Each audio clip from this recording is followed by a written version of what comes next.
I should say this is based on the paper that is in the annual review, and this is joint work with my colleague June Rhee from Yale. Raise your hand, June. June is here. Okay. So the last three presentations that we heard, I think really I would summarize as good news overall. They've shown a lot of progress that we've made since the financial crisis in research, and particularly in these areas of a better understanding and mapping of how financial intermediation and the macroeconomy are linked. So I think of as some of what we learned from Arvind and Tobias's presentations, and also measurement and a better ability to monitor what's going on, which we just saw from Rob. These are topics that have very, very big academic incentives. If you do a really good job at these things, you can win a Nobel Prize. Rob can win another Nobel Prize. So these are good topics for people to do. What I'm going to talk about here is some open questions in financial regulation, systemic risk regulation in particular.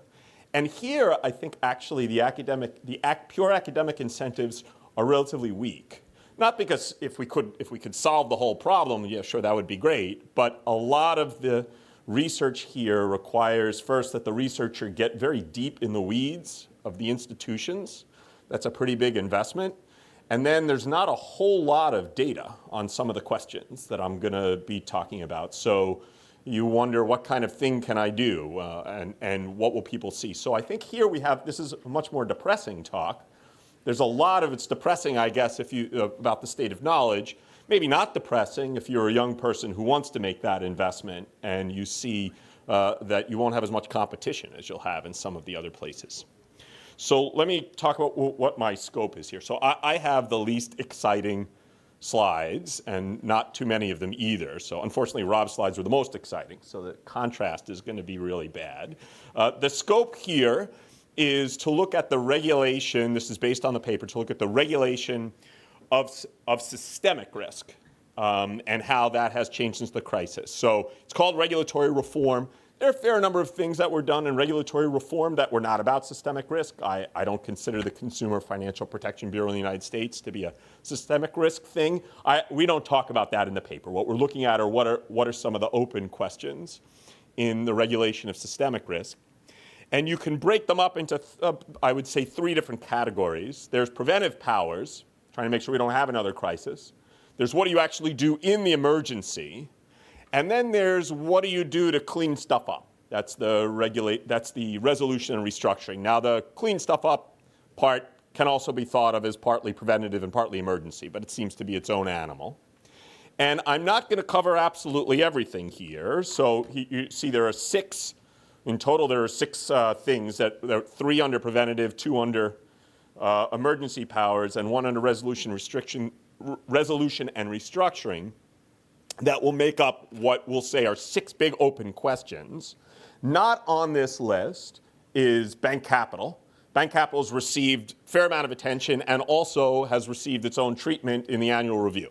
So we didn't have to cover that in our paper, nor stress tests. So stress tests is a very nice annual review paper. It's technical. It's a new thing since the crisis, but we're not looking at the research on that. So we're going to be trying to cover some of the other things. So what I'm going to do is quickly just talk about what some of these big changes have been in the last 10 years to give just a little bit of institutional background. Maybe some of my other academic colleagues don't know all of it, although I'm sure a lot of people in this room do. And then talk about what we think the big open questions in this area are, where there's a ton of research that can be done. So on preventive powers, the first thing are new liquidity guidelines that came out of Basel III and have now been implemented across, or almost implemented, across all of the major economies. And Tobias mentioned these in his talk. So the two big ones are the LCR, liquidity coverage ratio, which operates mostly on the asset side of the balance sheet, forcing banks to have a certain amount of high-quality liquid assets. And then the net stable funding ratio, NSFR, which is more focused on the liability side. So making sure you have enough stable funding on the liability side. So these are new things. Second is the optimal design and oversight of central counterparties. So these were created in the United States. We have a whole title under Dodd-Frank that created a lot more central clearing for swaps. Europe has a similar type of directive, so they also put a lot of things into central clearing. We don't know all that much about how those things work, and so there's going to be a lot of open questions there. There is a migration of traditional banking activity to the, what are we calling it?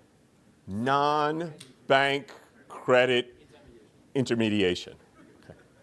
We'll fix that in the paper. So there's been a lot of migration from traditional to, let's call it, non-traditional banking. We saw that before the crisis. And there are some new powers that have been put into place that didn't exist before to try to capture some of that. So in the United States, you could think of some of those new powers as being like designation authority that the Financial Stability Oversight Council has. And we have similar things in Europe where overall we can look at activities we weren't necessarily able to look at before and bring them under the regulatory umbrella. The next group are, I would say, newly imposed restrictions on emergency powers. This is mostly in the United States, but they are significant things. For lender of last resort activities, the Federal Reserve's powers under Section 13.3 have been somewhat curtailed. Although how creative they can be to get around that curtailing is still an open question. But also globally, we've certainly lost a fair amount, I would say, of political room to be able to do things here. It makes it even more important that we study what worked and didn't work in the crisis. And then in the United States, we've largely lost the ability to, outside of a congressional process, do broad-based guarantees, as the FDIC did over Columbus Day weekend in 2008. And that's a very significant restriction. That's a change based on Dodd-Frank and one that is understudied. And then on the resolution and restructuring side, really we've done a lot. We have Title II of Dodd-Frank with ordinary liquidation authority.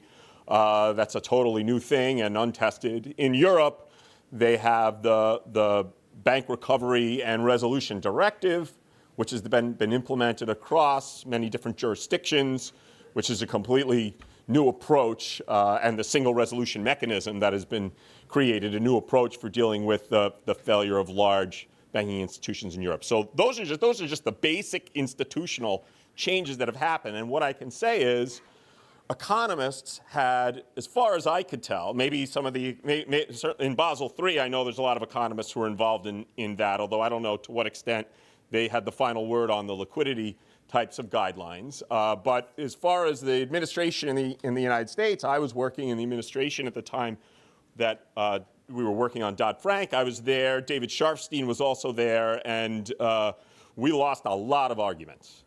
And we lost a lot of arguments because we did not have a literature that we could fall back on. People would want to do things. We would say, this is a terrible, awful idea. They would say, why? And we would say, it just is.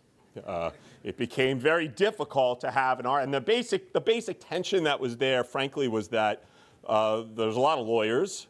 The lawyers kind of were running the show, and lawyers are very focused, at least they were in my experience when we were trying to do things. Lawyers were very focused on making things ex post nice and clean. So, okay, if there's a failure, we want to be able to rely on a whole bunch of laws so that we can go and clean things up nice and fast. And economists often here are really focused on the ex-ante incentives for all of the different players based on those rules. And so we would make a lot of arguments that if you write the rule this way, everyone's going to run a whole 6 months early. And they would say, well, how do you know that?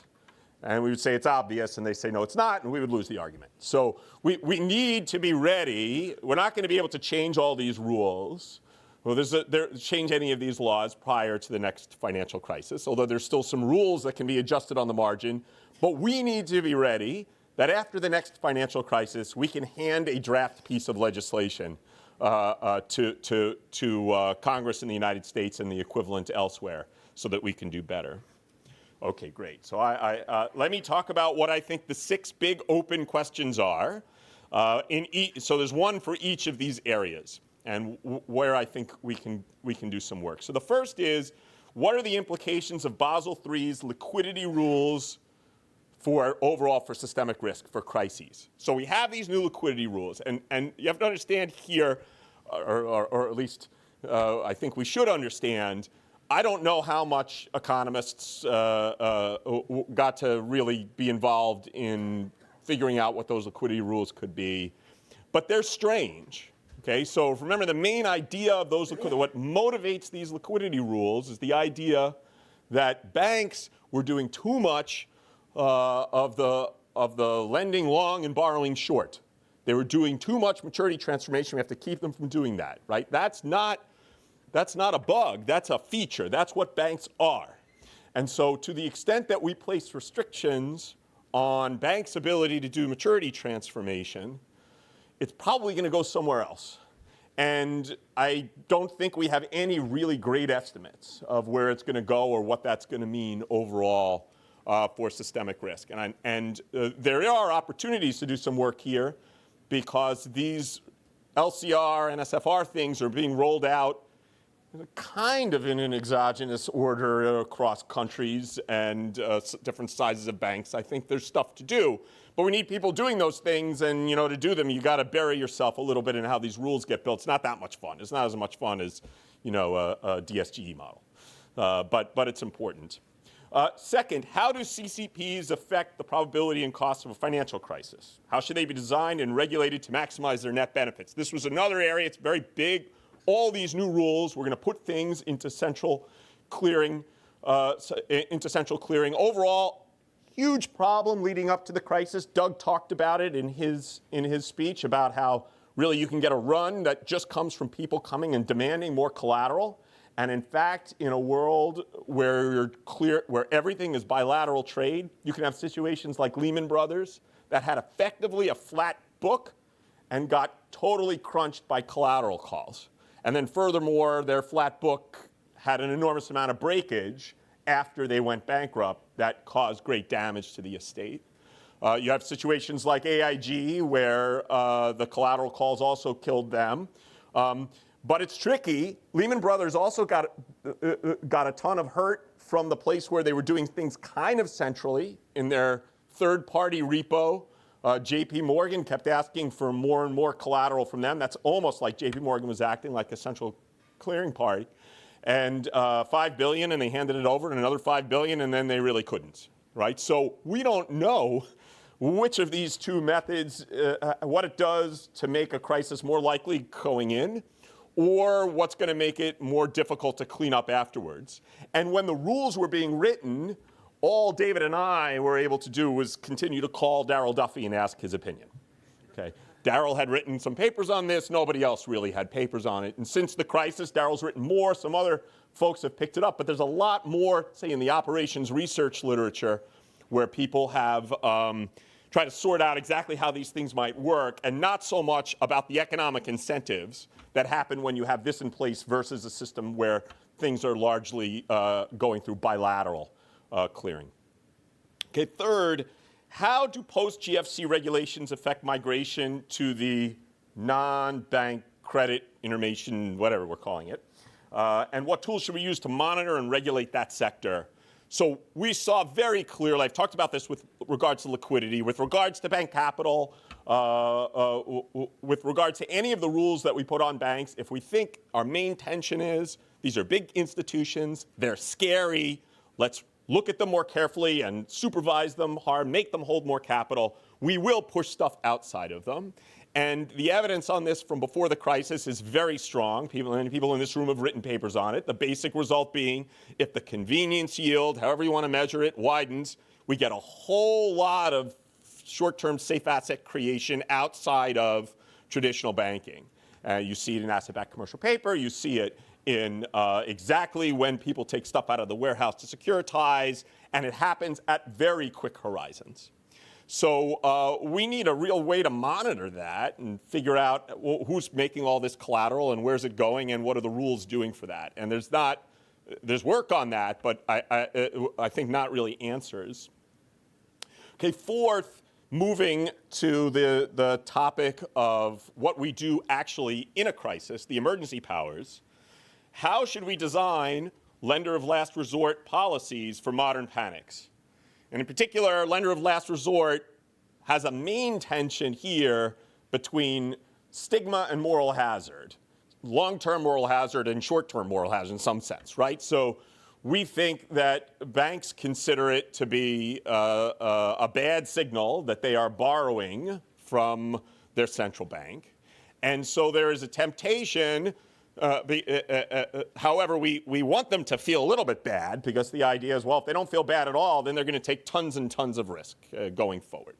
So there's a strong feeling that we have to stigmatize it. It should be bad and they must be punished, and that will help them take less risk going forward. On the other hand, if it's viewed that way, they don't want to borrow from the central bank. We saw that clearly in the United States in the early stages of the financial crisis. So the Federal Reserve had to design and put out the term auction facility in December of 2007, which had a variety of really interesting design features that destigmatized borrowing from it. And we see that at the worst times of the crisis, effectively, borrowers were willing to pay 100 basis points more to borrow from the TAF than they were willing to go over the regular discount window. Otherwise, the rules were all the same. The TAF money was harder to get. Same collateral, same haircuts, all that stuff. 100 basis points to get away from the stigma. TAF has been studied pretty carefully, and we've learned a lot, I think, from the academic literature on that. There were hundreds of emergency lending programs around the world where we can learn something about how to design these things. And especially in a world where we have a little less flexibility about what we can do, I think that's important. Okay, fifth here, the extended guarantees of the GFC. You know, there are two very big ones. We did one in the United States that the best estimates that I've seen of it were that it was quite successful, that what the FDIC did. Ireland did a really big one that was very unsuccessful. We have a lot of things in between, and we believe that these guarantees, along with capital injections, are important parts of the crisis-fighting arsenal to come out at the same time. But how exactly should you design it? Looking across about 30 different programs that we're doing in a project at Yale, you see a lot of variation. Did banks have to put up collateral? What exactly were the spreads that they were able to borrow at? How much was it linked to the sovereign? Which banks were eligible? Was there a cap? All these things have subtle effects on this kind of, sometimes the stigma of the program and its long-term effectiveness. And we don't know. And it seems like an important thing to know. Whoever is advising the Ben Bernankes of the next crisis really should be able to give them answers about what works and what doesn't work. Okay, and then finally, can the new regimes for resolution and restructuring of SIFIs work? If not, how should they be altered? So we have Title II in the United States. It is a monster, really interesting, lots of moving parts, zero research. I would say that really was able to inform us beforehand about why to design it in one way versus another. In Europe, they've had a little bit of experience, and they've gotten extremely good at figuring out how to evade the regime that they've put into place, because it would be so politically painful to actually go through it in some of the cases. So we don't know. We now have, it's great to have this option that stands in between bailout and bankruptcy. We have something else. But we don't really know how well it's going to work, and we don't know how the individual decisions that were made about how to design it are going to affect that. Okay, so that's it. I think I'm just on time.